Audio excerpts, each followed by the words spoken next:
Kansooka kulamusaako gwe wenna ampuliriza wano ku Uganda at large, gyebaleko gyonna gy'otuusaako engalo. Era wano we mikwesese nange munnange weesinziira nga bulijjo ekinja nabazidde okubeera nga nkizaako munnange obuwanguzi bwa Trump bwe butyo nga bulijjo nti ebifa mu Amerika bisaasaanira ensi yonna. Wano mu Uganda buli omu alina engeri gy'abifunamu era nga munnange bino butereevu mu byobufuzi wano e Uganda. Mu byobufuzi wano e Uganda tosobola kubeera nga obyebalama mu bukulembeze oba mu byobufuzi wano e Uganda tosobola kubeera nga obyebalama yadde n'akamu. Twalabye muhoozi already nga naye ayuzayuza Trump. Kakati Bobi Wine naye tubadde tuli awo n'ayuzayuza Trump era n'atendereza Trump nti ku mulundi guli obukulembeze bwa Trump bwakikakasa nti Gen. Museveni yabba akalulu era ne bagaana okumwozaayoza. Awo yasinzidde munnange Bobi Wine president wa NUP ayuzayuzeza US President elect Donald Trump ku buwanguzi bwe yatuuseeko. Era meseji ye muganda wange erina amakulu mangi nnyo okusinziira ku byobufuzi n'obukulembeze wano mu Uganda nga bwe bitambula. Bobi Wine kasinaba kubeera nga nkusomera oba nkubuulira obubaka ekiwandiiko kye yewandiise nga ayuzayuza President Trump. Yagambye nti omugaso gwa US naddala sanctions oba envumbo ezaateekebwa ku bakungu wano mu Uganda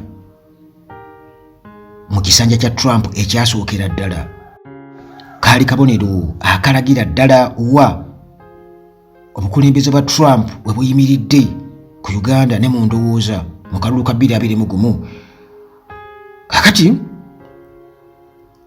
mujjukire nti mu kiseera ekyo sanctions zaateekebwa ku officials wano mu Uganda abeenyigira mu kulinnyirira eddembe ly'obuntu ne mu buli bw'enguzi.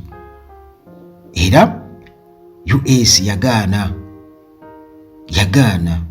okukakasa ebyava mu kalulu 2021 kubanga kaali kajjudde obubbi obw'ekika ekya waggulu wamu n'okulinnyirira eddembe ly'obuntu nti akalulu baakabba ne badda ne mukati okukozesa n'okulinnya eddembe ly'obuntu.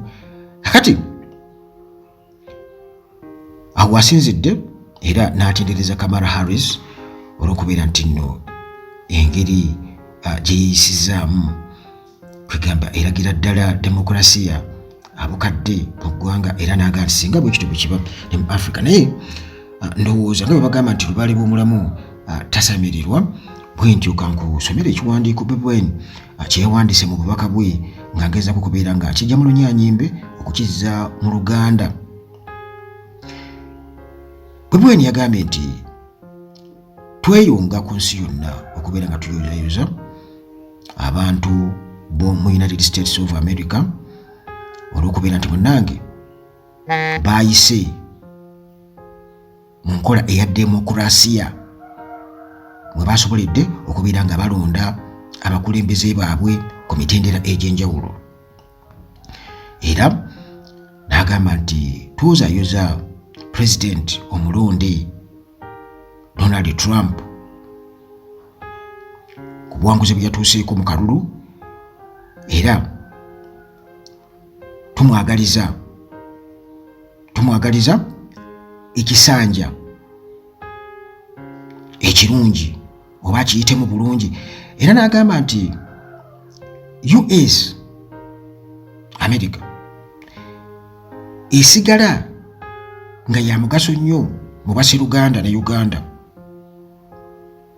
mu ngeri ez'enjawulo.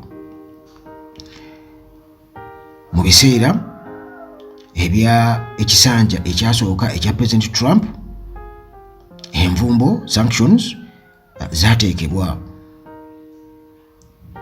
ku officials abawerako mu regime eya Gen. Museveni bano baali benyigira mu buli bw'enguzi ne mu kulinnyira eddembe ly'obuntu wano mu Uganda. N'olw'ensonga eyo obukulembeze bwa Trump era mu kiseera ekyo bwavumirira nnyo okubba n'okuvuluga akalulu ka 2021 era ne bagaana okwozaayoza Gen. Museveni newankubadde nga ye yali akyagala nnyo international community yonna ekirabe nti ne America emwozaayozezza ku buwanguzi ekintu kye baagaana ate nga Trump yali president mu kiseera ekyo.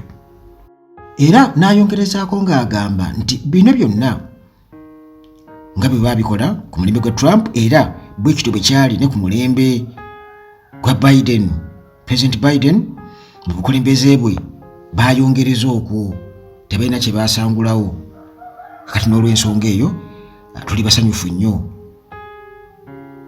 era naffe twesiimye okubeera nga tugenda kwongera mu maaso oba sseruganda obwo nga bwe tulafuubana okubeera nga tuzimba society ejjudde demokulasiya n'obwenkanya. Era Bobi Wine n'ayongerezako n'agamba nti twozaayoza Vice President Kamala Harris olw'okuyita mu campaign. Tusiima nnyo olw'okubeera omwerufu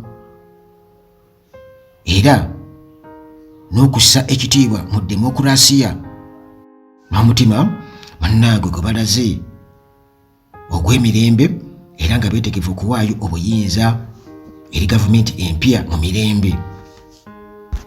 Era nga kino bannange kye kirooto Uganda kye yandibadde eroota, naye muganda wange kino kikyatulemye wano e Uganda, si wano wokka wabula ne mu nsi endala ku ssemazinga wa Africa.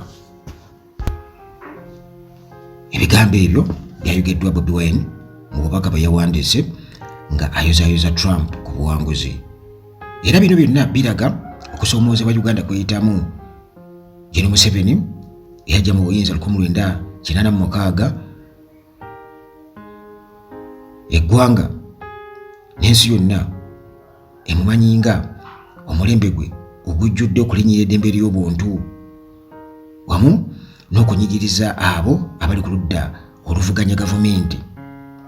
Kale obubaka buno munnange obwa Bobi Wine bw'obuyitamu bulaga nti alina essuubi ddene nti akyalina obuwagizi bwa US era wansi w'obukulembeze bwa Trump mu kisanja kye kino asuubira okuba nti munnange bagenda kutunuulira nnyo demokulasiya wamu n'okulinnya eddembe ly'obuntu era abo bonna munnange abagufudde omugano okubeera nga balinnyira eddembe ly'obuntu n'okubeera nti balinnyira demokulasiya bonna asuubira okuba nti bagenda kuba bakolwaako, tewali kigenda kukyuka. Kale bw'atyo nga bwe kibadde mu America ng'obuyinza bukyuka mu mirembe era obubaka bulaga nti kyekintu kyekimu kyeyaliyagaliza Uganda, naye munnange wano kyafuuka lufumo ne mu Africa yonna. Kati obubaka buno nga bwe nakutegeeza nti ne Muhoozi yabadde yaweereza dda obubaka obuyozaayoza Trump. Abamu ku bawagizi ba Muhoozi bagamba nti agezaako kugula buganzi, agezaako kugula favor era nti Trump mu ngeri y'okukaayanirwa enjuyi zombi nti abamu bw'ogenda ku mutimbagano olaba abantu nga bagamba Trump tawagira bali babisiyaga era tagenda kubawagira, kwegamba era ensonga eri awo mujjukira ne mu palamenti wano Anita Among bamubuuza ssente engeri zigendukamu abuuza bali babisiyaga bandi bubi. Kakati ne ku guno omulundi tetumanyi nti oba Trump ddala sayidi ki gyagenda okuswaza, kubanga ndaba abantu bamulaba nnyo ng'omuntu kwegamba oba oli awo naye agenda okuba kwegana omutima ogwa tebinkwatako nga bw'olaba kati oba ensi ezimu ezirimu abakulembeze abaludde nnyo mu buyinza wali badunga bannakyemaliro nga Putin n'abalala nti tebafa ku nsonga ezo ezimu. Waliwo kati ensi nga China tezifa ku bintu ebyo nti tezeeyingiza mu byabufuzi oba byabukulembeze by'amawanga amalala oba nsonga zaabwe. Bwafa ku kimu nti oba kukola ssente nankolagana n'amawanga ago. Ekyo bwe kigenda okuba ne ku Trump nti katusuubira Amerika okuba nti egenda kwesuulira gwe nagamba nti bannayuganda naye bwe bakuba amasasi ne bukeera enkya abasajja ne bakoma mu Kampala ne bakuba abantu amasasi bonna okubamalawo, tusuubire nti Amerika tegenda kunyega, egenda gamba tebitukwatako. Awo nze naawe